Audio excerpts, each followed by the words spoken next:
ఇవాళ అయితే చికెన్ చింత చిగురు కర్రీ అయితే వండుతున్నాం. 4 టమాటా, ఉల్లిగడ్డ, మిర్చి కట్ చేసి పెట్టుకోవాలి. కొద్దిగా చింత చిగురు అయితే మంచిగా కడిగి పక్కన పెట్టుకోవాలి.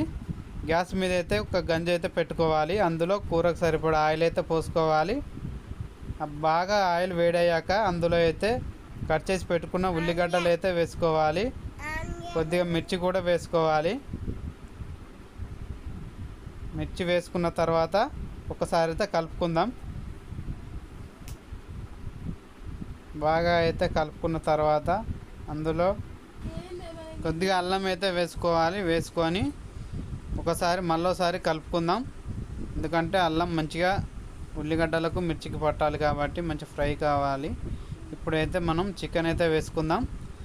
చికెన్ అయితే నేనైతే హాఫ్ కేజీ చికెన్ అయితే వేసుకుంటున్నాను. ఒకసారి అయితే చికెన్ కూడా మనం కలుపుకుందాం. మంచిగా చికెన్కు అల్లం పట్టేటట్టు కలుపుకోవాలి. కొద్దిగా పసుపు అయితే వేసుకుందాం. పసుపు వేసుకొని మళ్ళీసారి అయితే కలుపుకోవాలి. ఆ ముక్కలకు కలర్ అయితే పట్టాలి పసుపు. కొద్దిగా కారం పొడి, ఒక 2 చెంచాల కారం పొడి అయితే వేసుకోవాలి.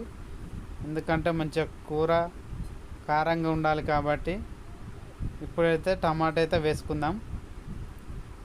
టమాటా కొద్దిగా ఉప్పు కూడా వేసుకోవాలి. కూర అయితే టేస్ట్ ఉండాలి కాబట్టి ఉప్పు వేసుకున్న తర్వాత ఒక 5 నిమిషాల తర్వాత మంచిగా ఉడికిన తర్వాత అందులో అయితే కొద్దిగా వాటర్ అయితే పోసుకోవాలి.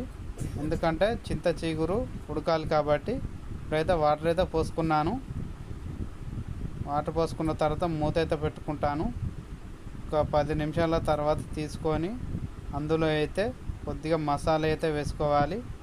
మసాలా వేసుకున్న తర్వాత కడిగి పక్కన పెట్టుకున్న చింత చిగురు అయితే అందులో అయితే వేసుకోవాలి. నేనైతే చింత చిగురు అయితే వేసుకున్నాను. ఇప్పుడైతే మళ్ళీసారి మూత పెట్టుకున్నాను.